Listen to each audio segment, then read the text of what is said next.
Billionaire CEO kicked her out in front of his family. Months later, they begged at her door. Amara Bennett sat across from the woman who had once called her trash. The mahogany table between them gleamed under crystal chandeliers. Margot Vanderley's perfectly manicured hand pushed a folder across its surface, the sound sharp in the silence. "You'll sign this, take the settlement, and disappear." Margot's voice was ice-wrapped in silk. Amara's hand instinctively moved to her barely visible belly. $200,000. More than generous, considering the circumstances. "You'll sign an NDA, of course. This family has a reputation to protect." Across the room, Ethan Vanderley stood with his back turned, shoulders rigid beneath his tailored suit. The man who had whispered forever against her skin now couldn't even look at her. "Ethan." Amara's voice cracked on his name. He flinched but remained silent. "I'm carrying your grandchild." Amara addressed the room, her voice stronger now. "Your blood. Doesn't that mean anything?" Declan Vanderley leaned back in his leather chair. "It means we're offering you a significant sum to handle this quietly. Many women in your position would be grateful." "Your position. Code for poor, disposable, beneath us." What Margot Vanderley didn't know in that moment, what none of them could have predicted, was that the woman they were trying to erase would become the voice that brought their empire to its knees. 3 years later, those same people would stand at Amara's door, not with threats, but with something they had never offered before. Desperation. This is the story of how a single mother transformed her pain into power, how truth became a weapon sharper than any amount of money, and how the family that threw her away ended up begging for mercy they had never shown. Have you ever felt powerless against wealth and privilege? Have you ever been told your truth doesn't matter because you lack the right last name, the right connections, the right bank account? Then you need to hear what happened next. If you believe that justice can prevail against impossible odds, drop a comment saying "I'm here." And hit that subscribe button for Mr. Stevens stories, because this journey from betrayal to reckoning will restore your faith that the underdog can win. Now let me take you back to where it all began. To the winter night when Amara Bennett learned exactly how cruel privilege could be. Amara had driven to the Vanderley estate with her heart in her throat and hope flickering in her chest. She was 8 weeks pregnant with Ethan's child. Despite everything, despite the growing distance between them since his company's meteoric rise, she believed love would win. She believed he would choose her. The estate sprawled before her like something from a magazine. Manicured hedges. Stone fountains. Windows that glowed with warm light against the darkening sky. Security waved her through the gate. She had been here before, back when Ethan introduced her as someone special, back when Margot's smile was thin but present. Everything felt different now. A butler, not Ethan, answered the door. "This way, Miss Bennett." His tone was formal, distant. He led her through marble hallways lined with oil paintings of Vanderley ancestors. Their painted eyes seemed to judge her. She smoothed her simple dress, suddenly conscious of how out of place she looked in this world of inherited wealth and old money. The butler opened double doors to reveal a study that reeked of power. Floor-to-ceiling bookshelves filled with first editions no one read. A chandelier that cost more than her mother's mounting medical bills. Persian rugs that had witnessed generations of Vanderley decisions made with cold precision. Margot Vanderley sat behind the desk like a queen on a throne. Declan stood by the fireplace, drink in hand. And Ethan. Ethan was at the window, his back to the door. "Sit." Margot gestured to a chair across from her. Amara remained standing. "Ethan, I need to talk to you." He didn't turn. Margot's lips curved in something that wasn't quite a smile. "My son has asked me to handle this matter. So sit, Ms. Bennett, and let's discuss your situation like adults." The word situation landed like a slap. Amara's hand moved protectively to her stomach. "This isn't a situation. This is your grandchild." Declan set his glass down with a sharp click. Let's not be dramatic. These things happen. We're prepared to be more than fair. That's when Margot pushed the folder across the desk. $200,000. The NDA is standard. You'll relocate, preferably out of state. You'll make no claims on the Vanderley name or estate. You'll never contact Ethan again. In return, you'll have the means to handle your circumstances comfortably. Handle your circumstances. As if a baby were a problem to be managed. As if love could be bought off like a bad business deal. Amara finally sat, but not in defeat. She needed to be eye level with this woman. Did Ethan ask for this? Did he tell you to pay me off? My son. Margot's voice sharpened. Is in the process of taking Vitacor Pharmaceuticals to unprecedented heights. He's being courted by Senator Whitmore's daughter. He has responsibilities that extend far beyond a youthful indiscretion. I'm not an indiscretion. Amara's voice rose. We were married. A mistake rectified. Margot opened another folder. Divorce papers. Filed and finalized 3 months ago. You signed them yourself. The words hit like a physical blow. Amara had signed them in a moment of anger after Ethan missed their anniversary for the 3rd year in a row, after he canceled another dinner, after she felt like a ghost in her own marriage. But she thought there was still time. Still hope. Still love worth fighting for. That was before I knew I was pregnant. Even more reason to handle this cleanly. Margot's tone shifted, became almost kind, which was somehow worse. You're young. You have your whole life ahead of you. This amount of money could change your circumstances entirely. You could go to school, travel, build a real future instead of struggling. Struggling. The word hung there, exposing exactly what they thought of her. Amara looked at Ethan's back. She could see the tension in his shoulders, the way his hand gripped the window frame. Say something. Please. Tell me this isn't what you want. Silence. Ethan. Her voice broke. Look at me. For one moment, she thought he would turn. His head moved slightly, as if he might. But then Margot spoke again. Ms. Bennett. Time is of the essence. The offer expires when you leave this room. Amara stood slowly. She looked at the folder, at the check visible inside, at the price they had assigned to her silence and her child's existence. She looked at Declan's impatient expression, at Margot's calculating eyes. Finally, she looked at Ethan's back one last time. I don't want your money. Margot's expression hardened into something ugly. Then you'll get nothing.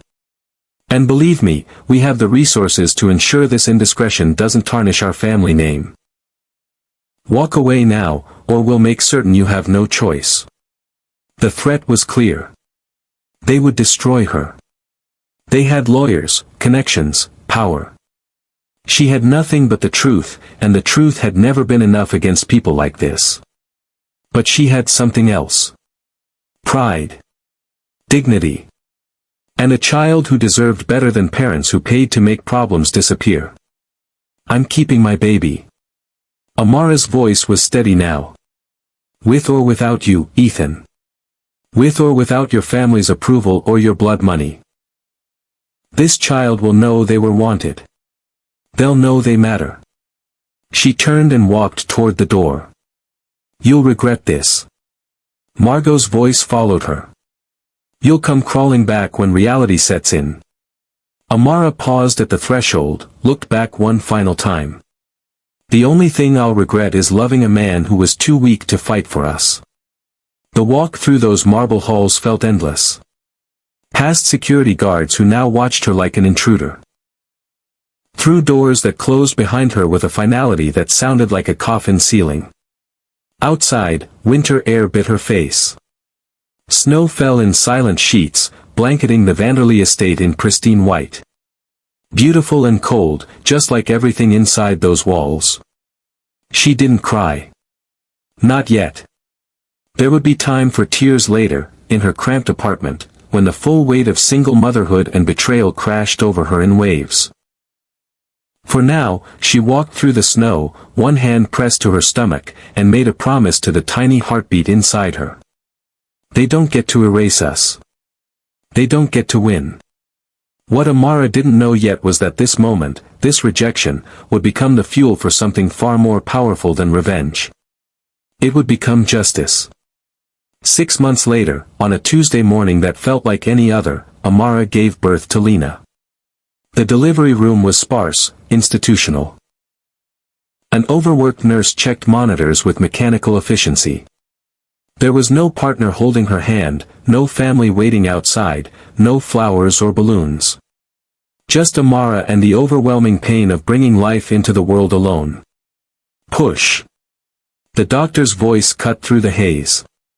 Come on, you're almost there. Amara pushed with everything she had left. Her body screamed. Her heart ached. And then, a cry. High-pitched, furious, alive. It's a girl. They placed the tiny, red-faced infant on Amara's chest. Lena was perfect. 10 fingers, 10 toes, a shock of dark hair and eyes that would eventually turn the same shade as her father's. But in that moment, she was only hers. Amara stared down at her daughter and felt something fundamental shift inside her. This wasn't just survival anymore. This was war. The Vanderlees thought money could silence everything, that power insulated them from consequence. But Amara had something they'd underestimated. Nothing left to lose, and everything to fight for. The first year blurred together in sleepless nights and desperate days. Amara worked double shifts as a medical transcriptionist, a job that paid barely enough to cover rent and formula but gave her access to something valuable. Industry terminology. Legal documents.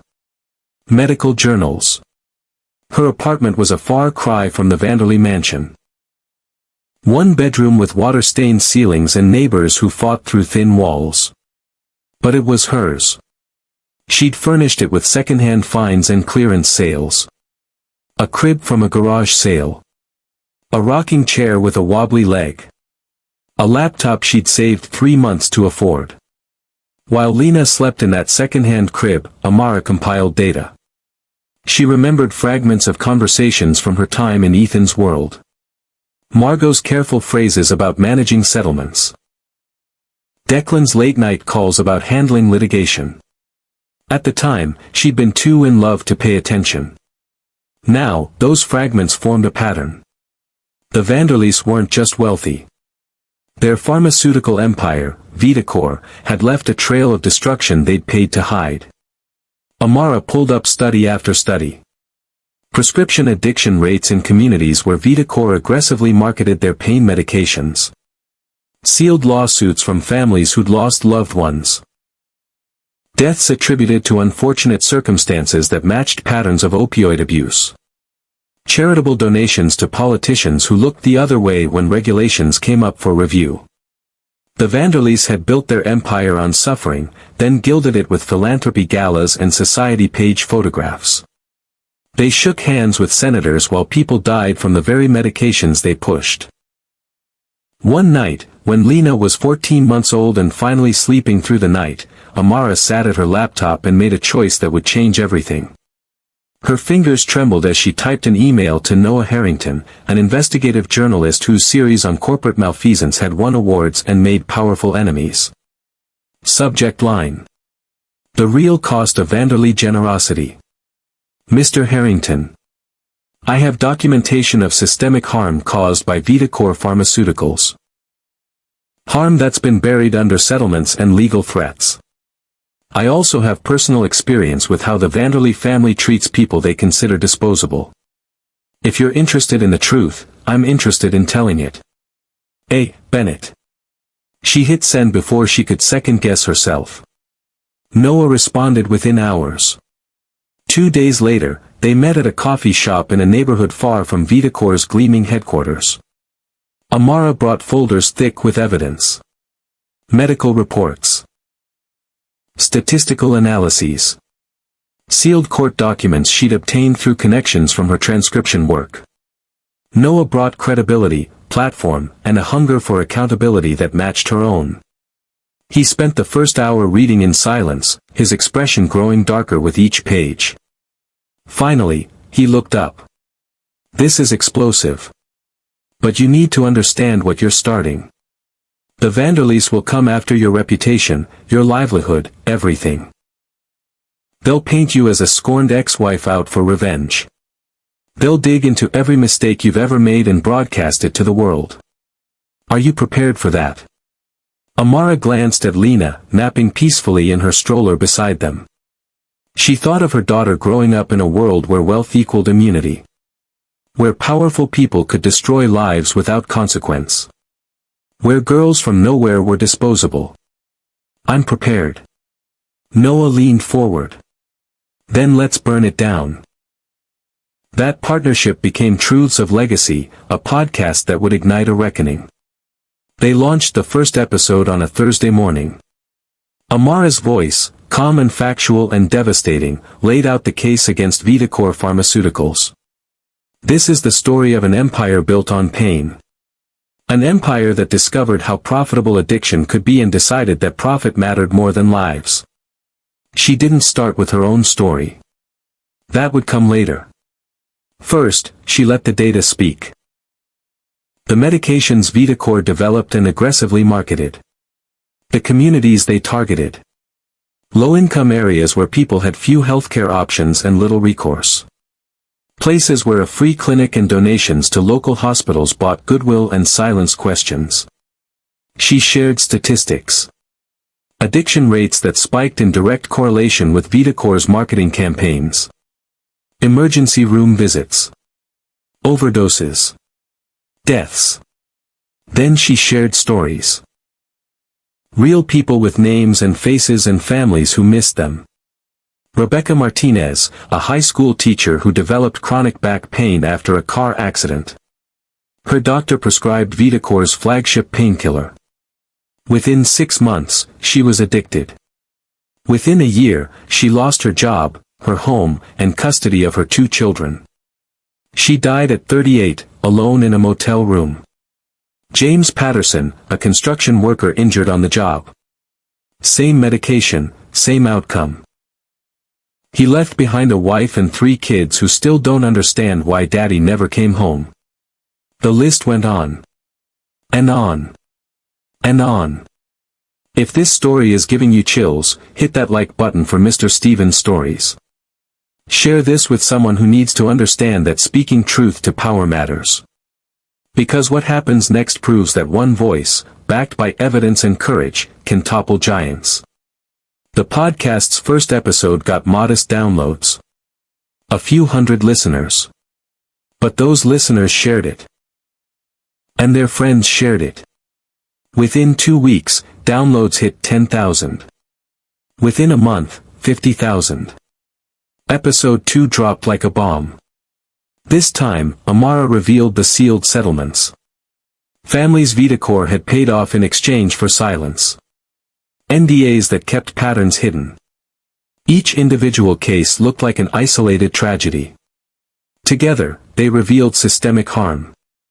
Noah's journalistic credentials gave them credibility. His network of sources provided documentation Amara couldn't access on her own. But it was her voice that resonated. Her personal testimony, woven through the data, that made it real. Episode 3 was when she told her own story. My name is Amara Bennett. 3 years ago, I was married to Ethan Vanderlee, heir to the Vitacor empire. When I became pregnant with his child, his family offered me $200,000 to disappear. To sign an NDA and ensure their reputation remained pristine. I refused. Not because I'm a hero, but because I realized that if they treat me this way, treat their own grandchild as disposable, what would they do to strangers? To people with even less power than I had. The episode went viral. Downloads hit 500,000. Media outlets picked up the story. Social media exploded with hashtags. Vanderlee Costly Legacy trended for 3 days straight. Survivors started coming forward. People who'd lost loved ones to Vitacore medications. People who'd been offered settlements in exchange for silence. Each new voice added weight to the accusation. The Vanderlei response was swift and predictable. Their PR team issued statements dismissing the allegations as baseless attacks from a disgruntled former family member. They painted Amara as bitter, vindictive, unreliable. But they couldn't dismiss the data. They couldn't explain away the sealed settlements or the pattern of harm. And when Senator Whitmore, who'd received significant donations from Vitacore, was forced to recuse himself from pharmaceutical oversight committees, cracks began to show. Inside the Vanderlei mansion, Ethan listened to his ex-wife's voice through his laptop speakers and felt something break inside him. He'd told himself the divorce was mutual. That walking away was practical. That his family's advice was sound. Now he heard Amara describe the meeting in his father's study. Her voice steady but laced with pain she'd never shown in that moment. He heard her describe his silence, his cowardice. And he couldn't deny a word of it. Mother. He found Margot in her sitting room, tablet in hand, reading damage control strategies from their legal team. We need to address this properly. Margot didn't look up. We are addressing it. Our lawyers are preparing a defamation suit. She's not lying. That made Margot look up. Excuse me. Ethan sat across from her, the same chair Amara had refused 3 years ago. The podcast. The accusations about our marketing practices, the settlements. She's not lying. Margot's expression hardened. You're being emotional. That woman walked away from a generous offer because of pride. Now she's trying to destroy this family out of spite. No.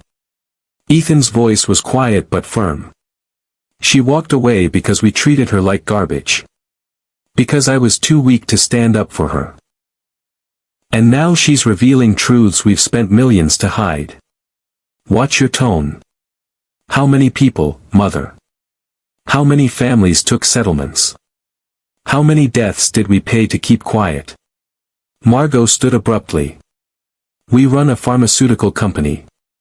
All medications carry risks. We comply with regulations. We've done nothing illegal. But we've done plenty immoral. The argument escalated, years of unspoken tensions finally surfacing. But Margot wouldn't budge. Wouldn't acknowledge. Wouldn't admit that their empire was built on anything but innovation and legitimate business. Ethan left that conversation knowing he had a choice to make. Remain complicit or break away.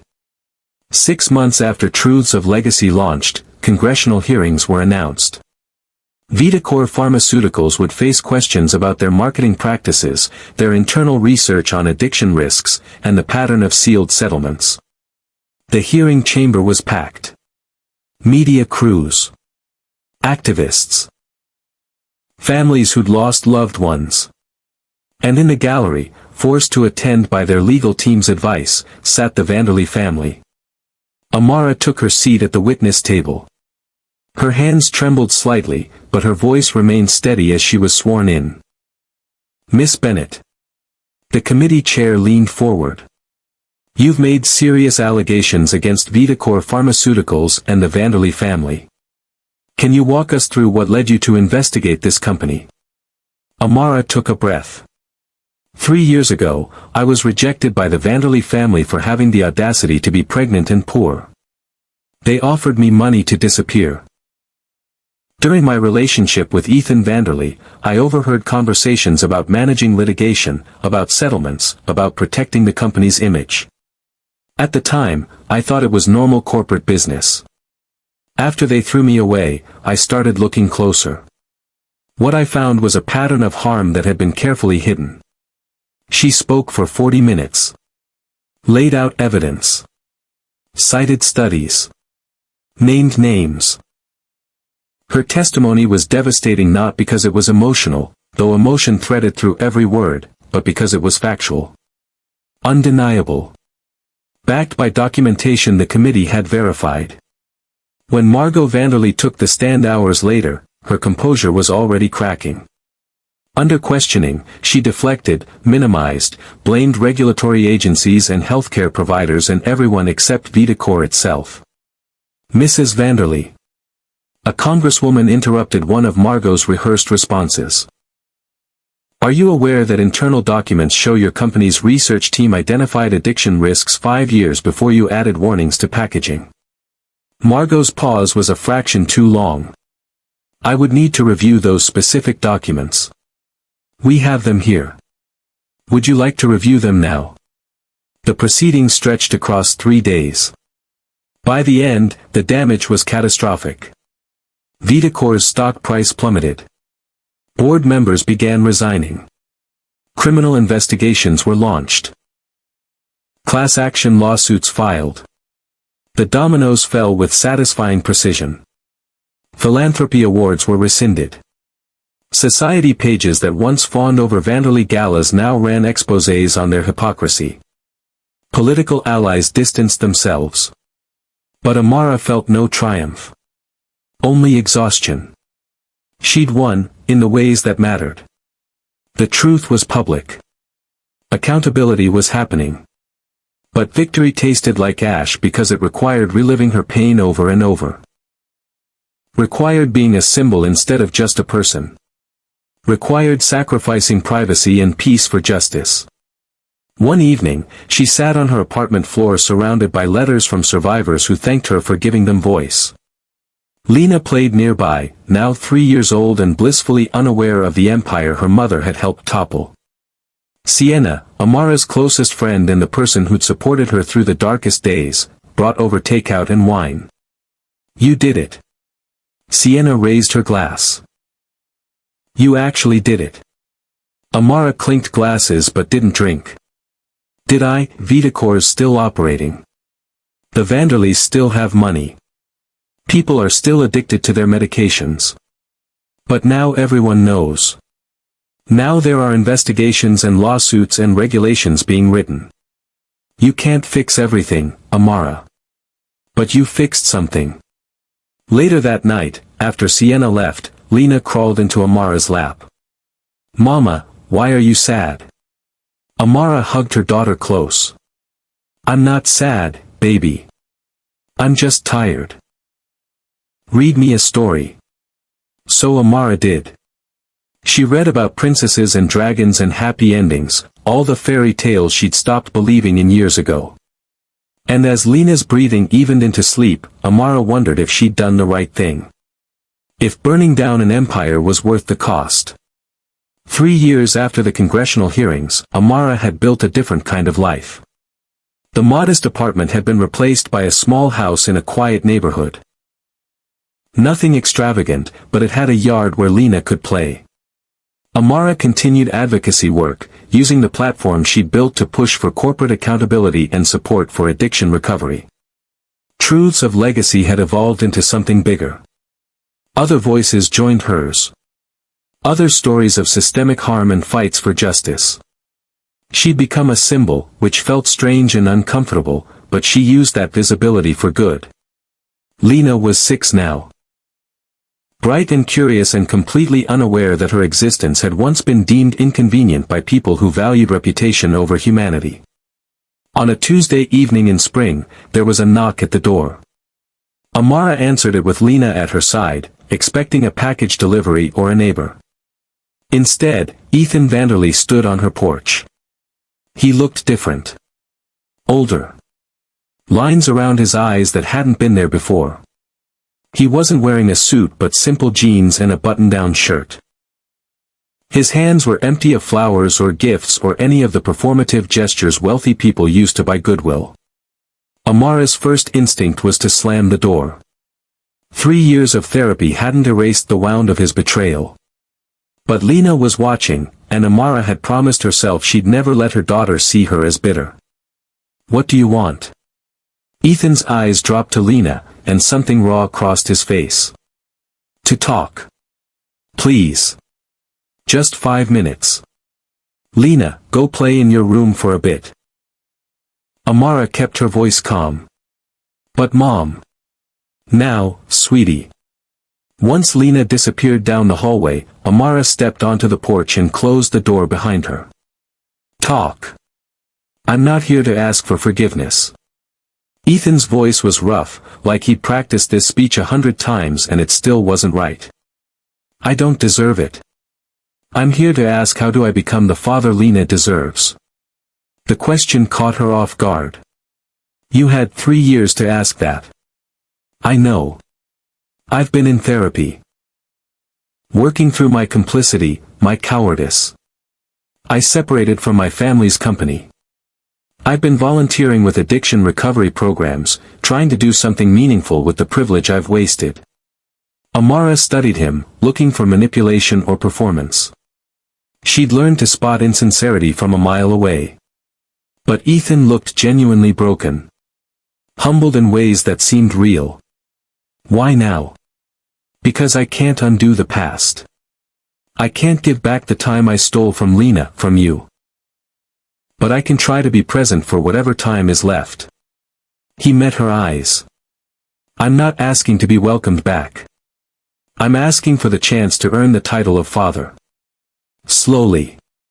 On your terms. With whatever boundaries you need. Amara's jaw clenched. She wanted to say no. Wanted to protect Lena from potential disappointment. But she also knew her daughter asked about her father sometimes. Asked why she didn't have a daddy like other kids. Supervised visitation. Amara's voice was steel. You continue therapy. You prove through action, not words, that you're serious. You don't get to bail when it gets hard. And you never, ever bring your family into her life until I'm convinced they won't harm her.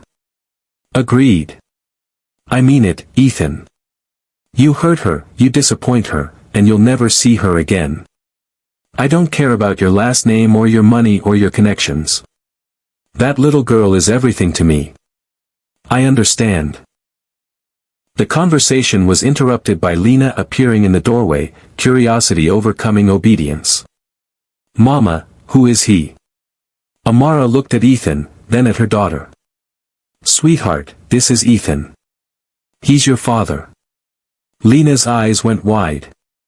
She walked slowly onto the porch, studying the stranger with the same green eyes she saw in her mirror. Why weren't you here before? The question, asked with such innocent directness, made Ethan's eyes fill with tears. Because I made terrible choices. Because I was scared and selfish. Because I hurt your mama and didn't fight for you when I should have. Lena considered this. Are you going to stay now? I want to. If your mama says it's okay. If you want me to. Lena looked at Amara for guidance. Amara knelt down to her daughter's level. Baby, this doesn't mean everything's suddenly perfect. But maybe we can try. Slowly. And if it doesn't work, that's okay too. Can he come to my dance recital next week? Amara looked at Ethan. If he's free. I'm free. Ethan's voice cracked. I'll be there. The following months were awkward and complicated. Ethan came to the dance recital and sat 3 rows back, giving Amara space. He brought no gifts, just showed up and watched their daughter dance with tears streaming down his face. Supervised visits happened at parks, at museums, always with Amara present. Ethan didn't try to buy Lena's affection. Didn't overstep. Just showed up consistently, week after week, proving through action what his words couldn't. Slowly, trust built in fragile increments. Lena's initial wariness softened into cautious affection. Amara's rigid boundaries remained but shifted slightly as Ethan demonstrated commitment. One evening, 6 months into this new arrangement, Ethan asked if he could talk to Amara privately after dropping Lena home from an afternoon at the zoo. They sat on the porch steps while Lena did homework inside. I got a letter from my mother. Ethan stared at his hands. She wants to meet Lena. To apologize. Amara's entire body tensed. Absolutely not. I told her no. Ethan continued. I told her she'd lost the right to know her granddaughter when she tried to pay you to disappear. But I thought you should know. What happened with your family? Ethan exhaled slowly. I testified against them in the civil suits. Provided internal documents. My father won't speak to me. Margot sends letters I don't read. Vivian and Thomas followed father's lead. I'm essentially disowned. And how do you feel about that? Lighter. Like I can finally breathe. He looked at Amara. I spent my whole life trying to earn their approval. Trying to be the perfect Vanderlee heir. And in doing that, I lost everything that actually mattered. You can't get that time back. I know. But I can try to make the time ahead different. They sat in silence for a while. Finally, Amara spoke. I don't know if I can ever fully forgive you. What you did, what you didn't do. It broke something in me. I know. But Lena deserves a father. And you're trying. I see that. That's all I'm asking for. The chance to keep trying. 3 years later, the picture looked different still. Ethan had proven his commitment through consistency. Lena spent weekends with him in his modest apartment, no longer supervised. She knew her father not as the billionaire CEO but as the man who made terrible pancakes and helped with homework and showed up to every school event. Amara and Ethan weren't together. That door remained closed, the wounds too deep for romantic reconciliation. But they'd built something functional. Co-parents who respected each other. Who prioritized their daughter above old hurts. The Vanderlee empire had been restructured under new leadership after Declan and Margot faced legal consequences that stripped much of their control. Vitacor operated under strict oversight, and its profits now funded addiction recovery programs and victim compensation. Amara's advocacy work continued. She'd helped draft legislation on pharmaceutical marketing practices. She spoke at conferences. Her voice, once silenced by wealth and power, now shaped policy. One evening, the three of them sat in Amara's backyard. Lena played on her swing set, her laughter bright against the sunset. Ethan grilled vegetables, having learned to cook after years of private chefs. Amara set the table, a simple domestic scene that would have seemed impossible years ago. We're doing okay, aren't we? Ethan said it quietly, like speaking too loud might break the spell. Amara watched their daughter. Yeah. We're doing okay. It wasn't the fairy tale she'd once imagined. Wasn't the happy ending movies promised. But it was real and hard-won and built on truth instead of illusion. Lena ran over, breathless from play. Mama, Daddy, watch this. She demonstrated some elaborate swing trick that made both adults gasp with concern. Careful, baby. Amara called. Lena just laughed, fearless and free. Later, after Ethan left and Lena was asleep, Amara sat on her porch with tea and thought about the journey.